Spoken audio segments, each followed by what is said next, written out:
4 or 5 years. 5 years. When he was in middle school, you subbed for Mr. Green. Chris walked into the room. You looked at him and said, "I know who you are. Go sit down and be quiet and don't talk like your mother." When Chris came home, that was the first thing he said. Future generations of the Portsmouth High School Marching Band were all influenced to join the band by what we saw all of you do. And I want to thank all of you. I had a blast.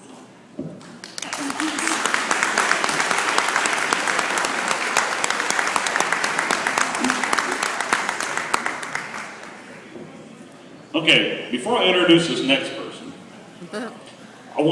I know there's quite a few of you here. I would like all the past field commanders to stand up. I know there's probably like 5 or 6 here. 1,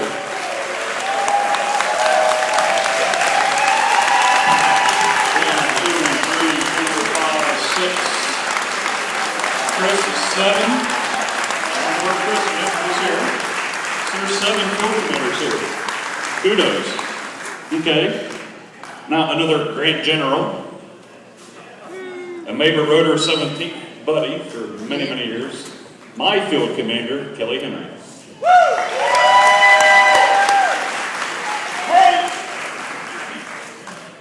I had the joy of being field commander for 2 years.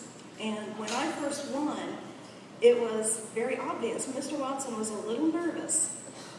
I doubt seriously that he had ever heard me raise my voice for anything. I was one of the quiet ones. And almost every day the rest of that school year, when he would see me, I'd hear, "Henry, you think you can handle that? You think you can get up in front of all those people? You think you can yell out commands loud enough for everybody to hear?" And at first I thought, okay, he's just kind of making sure. And after a while, I'd hear, "Henry?" And I'd say, "Yes, Mr. Watson, I can handle it." But then came band camp. And I was on the podium, and I slipped coming down the steps and landed sitting on the bottom step, and the entire brass line was just screaming with laughter. He didn't see it happen. He just heard the laughter, saw me sitting on the bottom step, immediately ran over to me and accused me of jacking around. I said, "I promise you, I'm not jacking around. I fell." And when I told him what happened, he burst out laughing too. Unlike David Berkeley, I did not have therapy for that, but maybe I should have.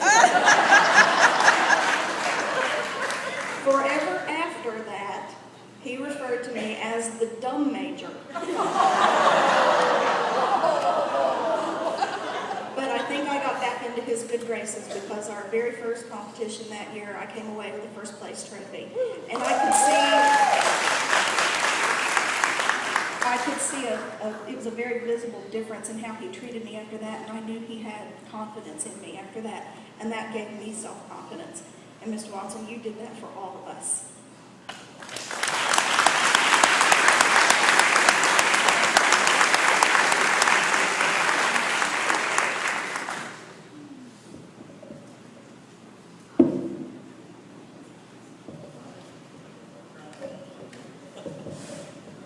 There we go. Okay, we got 2 people lined up here, and then I'm going to hit the crowd, because I know that a lot of you might not want to get up here, but you got a lot of good stories. So we're going to go through these 2, and then I'm going to hit the crowd. If you don't want to talk, I'm going to make you talk. Okay? Okay, we got Scott Adams, class of 2000.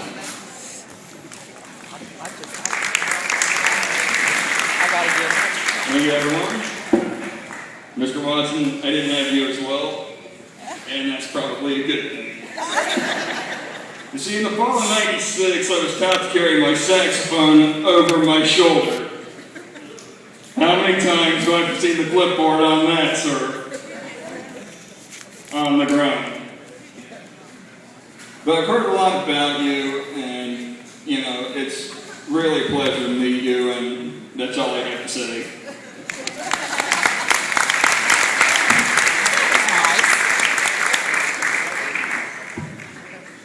Okay. We had a note from our caterer. They're getting ready to shut down, so whatever food you want, go get. Okay? Now we have Dan Segraves from the class of 1980.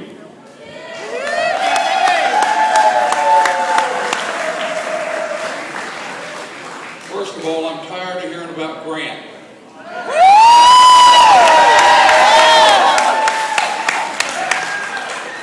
Hey, we got that out. I can attest to the fact that Kent Carson was a staggering drunk.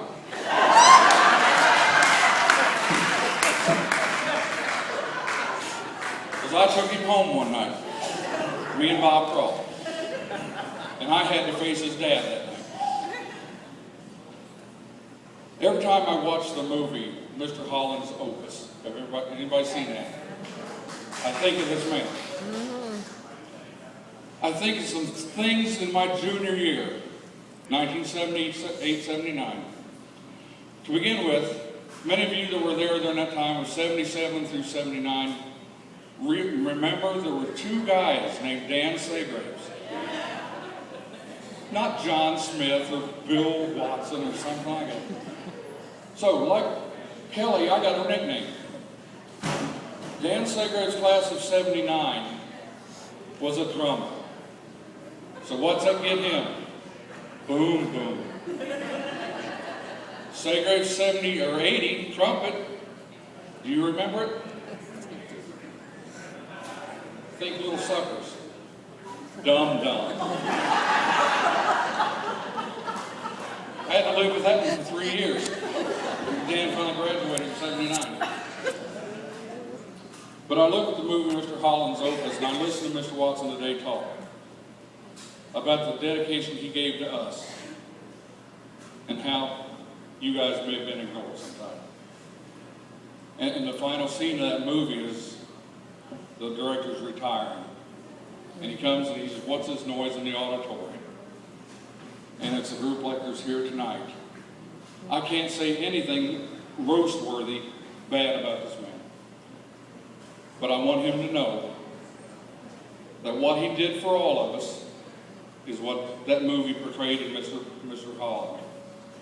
That you've impacted the life somehow of everybody in this room. And I'm glad for it. Two incidents in 1978-79 literally scared me to death. We were driving on the bus. We were either going to Russell, Boyd County, or somewhere on a Friday night. And that's when the Grant Bridge was shut down.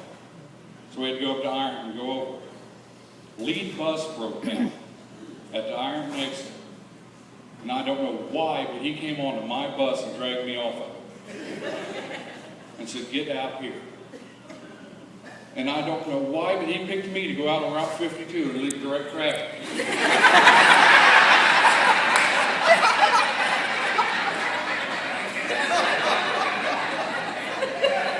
If the big ugly guy is expendable or something, I don't know.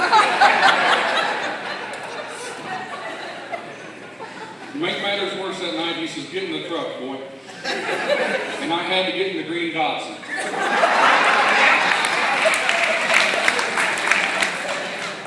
And ride the rest of the way with it.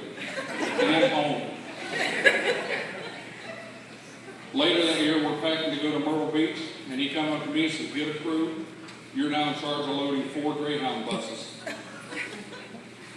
You know, I think back to why did he pick me? Why did he do that?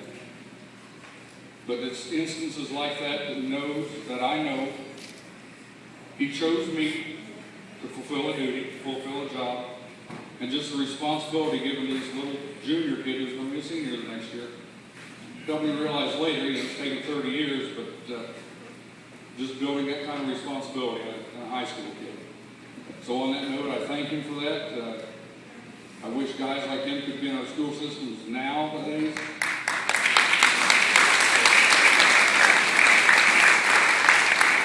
I know there are good teachers out there, but we had one of the best from the 60s, 70s, and 80s, started in the 90s. So welcome, thanks for everything.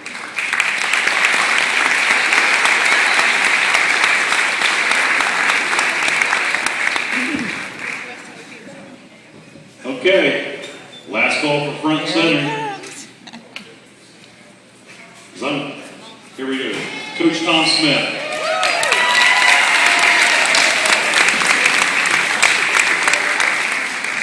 It was my Watson as a band student as well as a colleague. I was in the band my sophomore year. That's when that was the first class that was at the high school. Freshmen weren't there yet. Mr. Watson assigned me to the bass drum. I weighed 120 pounds when Mr. Watson assigned me the bass drum, so I quit. Probably one of the best moves I ever made from what I've heard so far. But I do want to tell you the major reason that I quit, and I will need your help. I quit because he was a horrible band director. I want to show you why I quit, and I need your help. I want you to clap according to the rhythm that I'm giving you, and I'm not a band director by any means. But then I'll show you what Mr. Watson did. So if you will clap with me, and I'll direct you, and here we go. Ready? 1, 2, ready, go. Clap, clap, clap, clap, clap, clap, clap, clap, clap. Good. I was doing a great job on the bass drum. Great job on the bass drum. But then Mr. Watson got distracted, and we went like this. Ready? Go. 1, 2, 3. And I quit, Billy, because you couldn't keep the beat, and you were supposed to be the band director. I have one question for the family. How many fingernail clippers are there in the house?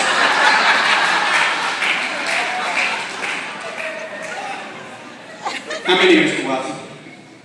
Quite a few. I had the privilege of returning to PHS as a teacher and coach, and Mr. Watson invited me to some memorable trips to Florida with the band, and not only as a band student, but as a colleague, but most of all, I consider Billy a friend. Thank you, Billy.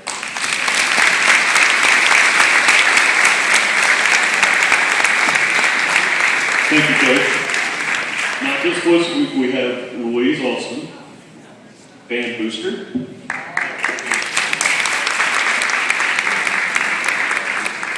It's hard to top your stories. But I did come in tonight, and one fella said, I am, oh, you don't have to tell me who you are.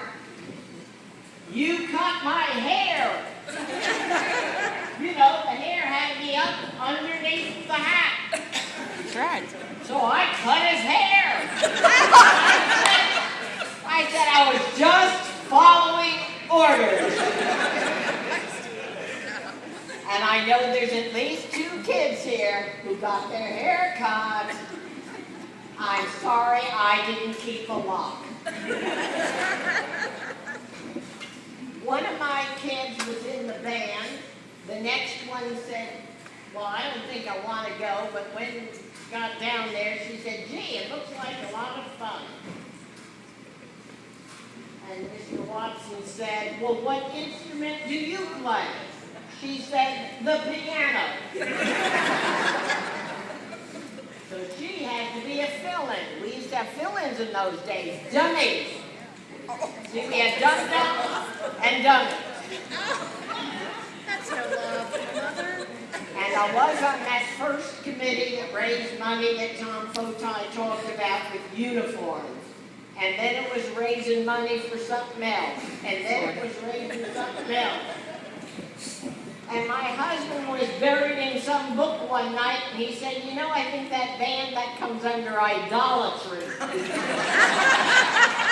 You're down there Friday nights, we used to go down there, and then one day, Mrs. Sadler, Jane, calls me up, and she says, how would you like to chaperone? I said, well, what does that do? Now that I've learned all about how to scrub pots and pans and all that, oh, nothing to it, nothing to it, nothing to it. Wow. But I do have a success story. I think Richie was Keith on your committee, Keith and Stephanie. Did they help you a little bit? They decorated. They helped. Yeah. Well, you see, one day I had one extra person on the bus, and I was expecting the lead bus to say, I'm missing a kid. Did they ever find that kid? I don't know. I found her, she was on my bus. All the tales that we could tell.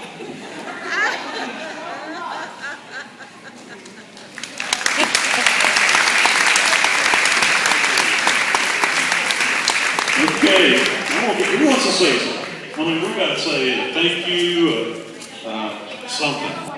Yeah, here we go. What's your name?